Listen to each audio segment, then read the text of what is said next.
Every now and then I dive back into an idle style game because I am really confused on the genre because I don't think I like it, but occasionally one or two scratch an itch and I get quite sucked into them. And Chillquarium, which is one that I've been doing over the course of this year, just 5 minutes every couple of days or so, has been really quite cathartic for me as a brain dump, chill and unwind for 5 minutes before I get on with some pieces of work. In Chillquarium, it's a bit like an idler crossed with a creature collector style game, because you get, or you want to, complete your collection of all different types of fish across fresh and salt water and 5 different types, starting from small pond life fish all the way up to giant fish. And small little freshwater friends will cost a couple of dollars per pack, whereas giants cost 15 billion. And you're like, okay, I'm going to need to make some dosh. And this is where the idle element of Chillquarium comes in. At the beginning of the game, you start off with one aquarium tank, and it's got like a 60 fish limit. But you'll buy a pack of cards for some fish, and each pack of cards contains 4 fish. They're all picked at random, so if there's some more common fish, they're more likely to appear, but they'll also be less bountiful in terms of the amount of money that they will give back to you. Because fish have 2 states: a baby state, where they're gaining XP, either through just being alive, or you can speed it up by clicking like a clicker game and providing food to make them speed up their XP quicker. Or when they translate to adult state, they will then start earning you daily income. So if a fish becomes an adult and it earns you, say, $1,000 a day, it will drip feed that $1,000 over the course of the 24-hour period. It won't wait 24 hours and then go, et voila, here's 1,000. So over the course of time, your coffers will start to build up. Now, you can wait for your coffers to build up and then buy the next pack of cards for a price, and then you'll get 4 more fish randomly chosen from the pools of fish that you've got to see and watch those grow over time. Or you can choose to sell fish. And this is where the creature collecting part of the game comes into play. You've only got room for a certain amount of fish, and whilst you can upgrade your aquariums to have up to 100 fish per aquarium, and you can have 6 aquariums across fresh and salt water varieties, although you can't mix and match fish, they're very distinct.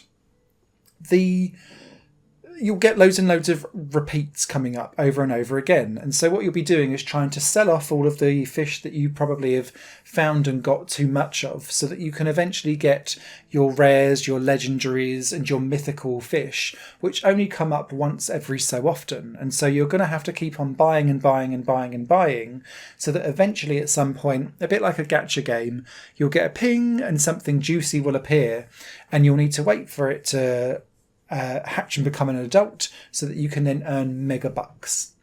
This is how the progression in Chillquarium goes, but it's not just base fish that you get. You then have painted variants, which earn slightly more. Then there are golden fish, which earn loads more. And then rainbow varieties of fish, which are like super, super, super rare, and take hours and hours for one to randomly appear sometimes. Now, this is all about gaming of numbers, so it's designed to make you just keep on buying, selling, moving fish around.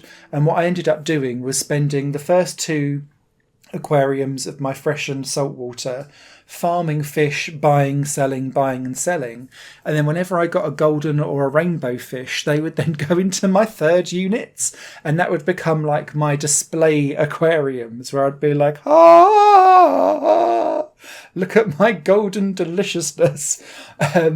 And that became like my little showpiece event. And once I'd got into that kind of methodology, what I was doing was each day going into Chillquarium, selling off all the things that had become adults that I didn't want to keep, then buying up the next lot and just leaving the game. And slowly over time, I'm farming all of these golden and rainbow fish over for my prestigious aquarium in slot number 3 and 6.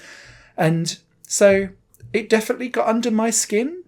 I think you could probably speed up this game a lot more if you actually became more active as a clicker, but then there's a bit of a trade-off, because if you make the fish become adults too quickly, they don't actually generate as much cash as what you would do if you just let them grow to their full form without interacting with them. This could be quite a cool little screensaver as well, but there's very little in terms of additional bells and whistles in this game. You can buy some additional kind of objects to put around the aquariums. They don't do anything for the game experience at all, and so it's just about aesthetic and vibe, but at a very surface level. They don't actually help the game in any way, shape or form. There's a small singular track of like really breezy acoustic guitar, which is fine at the very first little bit of the game, but then I ended up muting it, and I could see this being quite a cute little screensaver if you wanted it to be, while she's playing your own music in the background and just having a nice chill time with it. So yeah, this is definitely an idler that got under my skin, but it was more because I want to complete my creature collection and my beastery, rather than it being a good idle clicker game, if that makes sense. But it certainly did get under my skin, and if you want a really breezy idle game where you don't have to think or do anything about it but just enjoy the rewards slowly over time, like a gacha game, then Chillquarium may very well be an scratch for your itch. Written review over at highandplaygames.com. Take care. Higher Plane Games is part of the Higher Plane Network, a completely independent media outlet supported by people like you. The goal is to create the best possible content that cultivates a richer indie scene for games as well as music and entertainment. To find out more and to get involved, visit patreon.com/higherplane-network. Your support makes all the difference, and in return you'll gain access to bonus content and downloads. Thank you for watching.